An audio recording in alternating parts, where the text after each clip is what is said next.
जळगाव जिल्हा पोलीस दलातर्फे 171 पदांच्या पोलीस भरतीसाठी प्रक्रिया राबवण्यात येत आहे.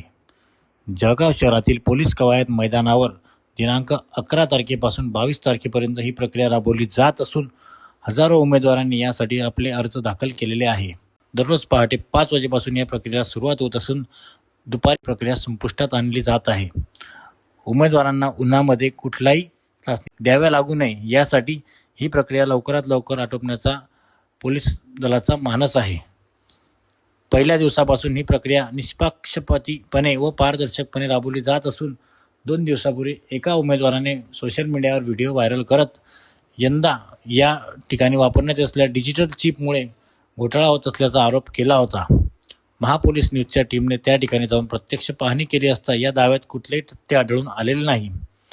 मुळात गेल्या वर्षभर किंवा त्यापेक्षा अधिक काळ उमेदवार हे पोलीस भरतीची प्रक्रियाचा सराव करत असतात. या सरावादरम्यान ते स्टॉप वॉचचा वापर करतात.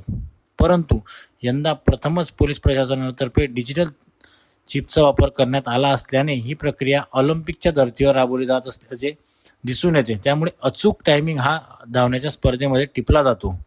या धावण्याच्या चाचण्या सरावादरम्यान अचूक मायक्रोसेकंद येत असल्याने उमेदवारांना मार्क कमी मिळत असल्याचे दिसून येते. जळगाव जिल्हा पोलीस दल व पोलीस अधीक्षक डॉक्टर महेश्वर रेड्डी यांच्यातर्फे उमेदवारांची गैरसोय होऊ नये यासाठी पूर्णपणे काळजी घेतली जात आहे.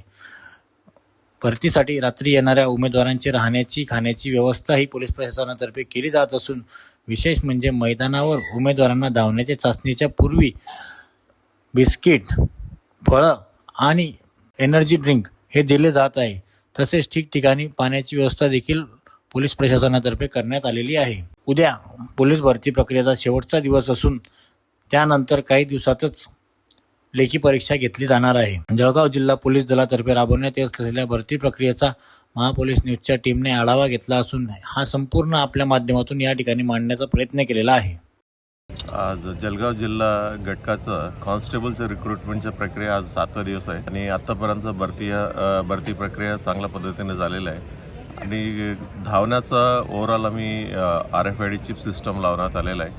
100 मीटरला आम्हाला एक साऊंड देतील. साऊंड आवाज आल्यानंतर पूर्ण क्रॉस झाल्यानंतर तिथं चिप एक्झॅक्ट टाईम कॅप्चर करतात. 1600 मीटरला देखील म्हणजे एकदा सुरू केल्यानंतर 4 राऊंड झालं बरोबर एक्झॅक्ट टाईम कॅप्चर करतात. त्याच्यामध्ये फुल प्रूफ सिस्टम आहे. जरी एखादी मुलांना जर काय डाऊट राहिले ते दिवशी आमच्या समोर येतात. त्यांना एक्झॅक्टली व्हिडिओ देखील आम्ही दाखवते. CCTVमध्ये एक्झॅक्टली त्यांचं कोणतं मिनिट आहे, सेकंड आहे आणि मायक्रो सेकंड देखील त्यांना दाखवते आणि कोणत्या टायमाला त्यांनी सुरू केलं आणि कोणत्या टायमाला एंड केलेलं आहे ते एक्झॅक्टली त्यांना दाखवून आम्ही सॅटिस्फाय करत आहेत. आणि फुल प्रूफ सिस्टम आहे. एकदम पारदर्शक पद्धतीनं होत आहेत. प्रत्येक गोष्टी आमच्या CCTVमध्ये कवर्ड आहेत. त्याच्यामध्ये काही डाऊटफुल नाही. जे उमेदवार खास करून बाहेरून येतात म्हणजे ते आदल्या दिवशी सायंकाळी येऊन जातात. त्यांना इथं काय सोयीसुविधा नसतात झोपण्यासाठी वगैरे. म्हणून म्हणजे आमच्याकडं पद्मालय हॉल आणि मंगलम हॉलवरती जे हॉल आहे दोन्ही हॉलमध्ये त्यांना राहण्यासाठी आम्ही फॅसिलिटी देण्यात आलेला आहे. आणि त्याच्यासोबत सकाळी इथं आल्यानंतर ते धावण्यापूर्वी 100 मीटर आणि 1600 मीटर दोन्ही धावण्यापूर्वी त्यांना केले, बिस्किट आणि ORS पावडर तिथं ठेवण्यात आलेलं आहे. जे कोणी मुलांना लागते ते सर्व गोष्टी त्यांना घेता येईल. आणि जर एखादी मुलांना काय इंजुरी, छोटी मोठी इंजुरी किंवा पेन काय स्प्रेन असेल आमचं मेडिकल फॅसिलिटी देखील इथं आहेत. त्यांना जे काही मेडिकलमध्ये स्प्रे असतील किंवा एखादी टॅबलेट असतील ती घेण्यासाठी इथं आपलं फ्रीमध्ये उपलब्ध आहे. तशा काही शक्यता नाही आहे आणि आमचं पहिल्या दिवसापासून पारदर्शक पद्धतीनं चालू आहे. आमचं कोणतंही टेक्निकल ग्लिच झालेलं नाही आहे.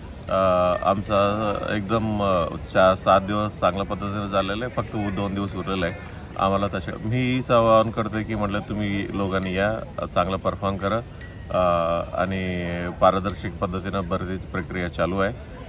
सर्वांना ऑल द बेस्ट.